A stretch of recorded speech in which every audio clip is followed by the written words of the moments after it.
इतनी चमकीली और मासूम दो आंखें कल्पना से परे हैं।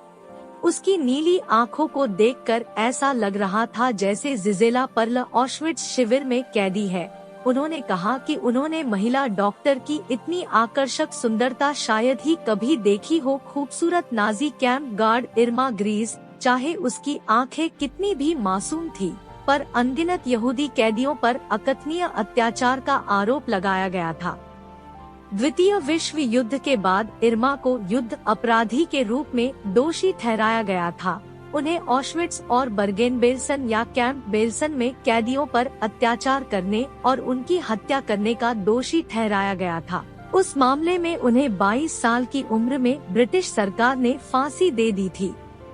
20वीं सदी में इर्मा ब्रिटिश कानून के तहत फांसी की सजा पाने वाला सबसे कम उम्र का अपराधी था। 1940 के दशक में वह रेवेंसब्रुक और ऑशविट्ज-बिर्केनौ शिविरों में गार्ड के प्रभारी थे। इसके अलावा बर्गेन-बेल्सेन शिविर में वार्डन के रूप में कार्य किया।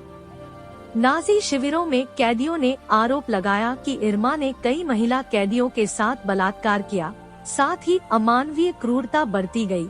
उन पर कैदियों की हत्या का भी आरोप था। ऑशविट्ज के कैदियों ने बताया कि इर्मा ने यहूदी महिलाओं को तब तक कोड़े मारे जब तक कि वे लहूलुहान न हो गई। जब यहूदी कैदी मरते थे तो उनकी खाल का उपयोग लैंप के लिए शेड बनाने के लिए किया जाता था। जिजेला यह सोचकर कांप उठी कि मासूम आंखों वाली सुंदरी इतनी क्रूर हरकत कर सकती है। कैद का वर्णन करते समय जिजेल ने इर्मा का उल्लेख किया है। उन्होंने लिखा, इर्मा जितनी खूबसूरत पहले कभी नहीं देखी। उसके शरीर की हर तह एकदम सही थी, परियों जैसे साफ चेहरे, दो नीली आँखों में इतनी मासूमियत है जिसकी कल्पना भी नहीं की जा सकती। इर्मा ग्रीस सबसे क्रूर और अकल्पनीय विकृत व्यक्ति था जिसे मैंने कभी देखा है। इर्मा का पूरा नाम इर्मागार्ड इल्जी इडा ग्रीस था। उनका जन्म 7 अक्टूबर 1923 को जर्मनी के उत्तरी भाग में व्रेकेन नामक एक छोटे से गांव में हुआ था। इर्मा के माता पिता डेयरी कर्मचारी बर्टा और अल्फ्रेड ग्रीस बर्लिन से लगभग 81 किलोमीटर दूर मैक्लेनबर्ग क्षेत्र में रहते थे। उनकी तीसरी संतान इर्मा थी। बेल्सेन मामले के दस्तावेजों के अनुसार इर्मा बचपन से ही अपने सहपाठियों की प्रताड़ना का शिकार थी। उस मामले में गवाही देते हुए उसकी बहन हेलेन ने कहा कि इर्मा ने विरोध नहीं किया, भले ही वह प्राथमिक विद्यालय में अपने सहपाठियों से डरी हुई थी, बल्कि वह स्कूल से भागकर घर आ जाता था। हेलेन ने यह भी दावा किया कि 15 साल की उम्र में स्कूल छोड़ने के पीछे उसके सहपाठियों द्वारा धमकाना एक कारण था। स्कूल छोड़ने से पहले किशोर इर्मा को अधिक दुर्घटनाओं का सामना करना पड़ा। बार्टर अपने 3 बेटियों और 2 बेटों वाले पति के साथ अच्छा समय बिता रही थी। हालांकि 1936 में यह घटना घटी। एक स्थानीय बार मालिक की बेटी के साथ अल्फ्रेड के विवाहेतर संबंध के बारे में जानने के बाद इर्मा की मां ने आत्महत्या कर ली।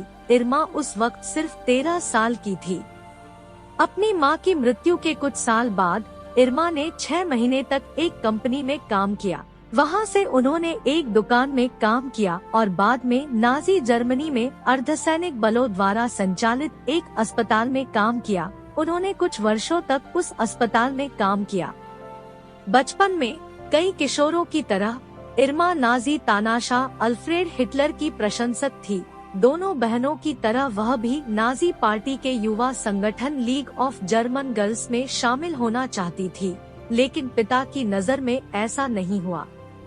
हालांकि अपने 17वें जन्मदिन से पहले इर्मा ने एक बड़ा निर्णय लिया। हिटलर का अर्धसैनिक बल शुटस्टाफ की महिला कर्मियों के प्रशिक्षण में शामिल हुआ। संगठन का प्रशिक्षण रेवेंसब्रुक के यातना शिविर के निकट हुआ। प्रशिक्षण के बाद 19 साल की उम्र में इर्मा को रेवेंसब्रुक के शिविर में एक गार्ड के रूप में नियुक्त किया गया था। उस कैंप में कैदियों पर नजर रखने की जिम्मेदारी उस पर थी। हालांकि अल्फ्रेड अपनी बेटी के इस काम में शामिल होने के फैसले से संतुष्ट नहीं थे। उस साल उन्हें घर से निकाल दिया गया था। अगले वर्ष 1943 में इर्मा को ऑशविट्ज में स्थानांतरित कर दिया गया। उन्हें नाजी युग के सबसे कुख्यात कैंप में गार्ड की नौकरी भी मिल गई। हिटलर की विचारधारा में विश्वास रखने वाली इर्मा को जल्द ही पदोन्नत कर दिया गया। इर्मा को शुटस्टाफेल में एक वरिष्ठ पर्यवेक्षक के रूप में नियुक्त किया गया था। उस समय उस संगठन में महिलाओं के लिए यह दूसरा सबसे बड़ा पद था। 1945 में उन्हें ऑशविट्ज से बेल्सन कैंप के वार्डन की जिम्मेदारी मिली। इर्मा कई कैदियों को ऑशविट्ज से नए शिविर में ले गया। 17 अप्रैल 1945 को इर्मा सहित शुटस्टाफ के 45 सदस्यों को ब्रिटिश सेना ने गिरफ्तार कर लिया। इसके बाद जर्मनी के लूनबर्ग में उनके खिलाफ केस चलाया गया। मामले के पहले चरण, जिसे बेल्सन केस के नाम से जाना जाता है, की सुनवाई 17 सितंबर से नवंबर तक हुई थी। ब्रिटिश मार्शल लॉ के तहत उस प्रकरण की सुनवाई में मेजर एल कैनफील्ड ने इर्मा की ओर से पैरवी की। नाजी एकाग्रता शिविरों में कई यहूदियों ने अदालती गवाही के दौरान इर्मा के अत्याचारों का वर्णन किया। उनकी प्रताड़ना की कहानी ऑशविट्ज की पूर्व कैदी ओल्गा लेंगेल की आत्मकथा 5 चिमनीज में सामने आई है। ओल्गा ने दावा किया कि इर्मा को कई नाजियों से प्यार था।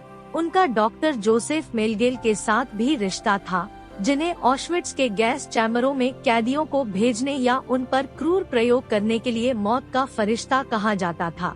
ओल्गा के मुताबिक इर्मा ने ईर्ष्या के कारण खूबसूरत कैदियों को चुन चुन कर प्रताड़ित किया। नाजी काल का अध्ययन करने वाली प्रोफेसर वेंडी एडेलमेरी सार्टी का दावा है कि इर्मा में महिलाओं के स्तनों के प्रति विकृत आकर्षण था। उसने कई यहूदी कैदियों के साथ बलात्कार किया। वह कैदियों पर अपना कुत्ता छोड़ देता था।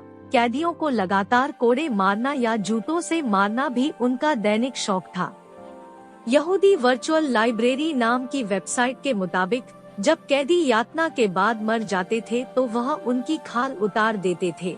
इसके बाद वह इन्हें अपने घर के कई लैंपों में स्थापित करते थे। बेल्सन मामले के दौरान इर्मा के नाम के साथ कई नाम जुड़े थे। कुछ के अनुसार वह ऑशविट्ज का लकड़बग्घा था। किसी ने उसे खूबसूरत जानवर कहा।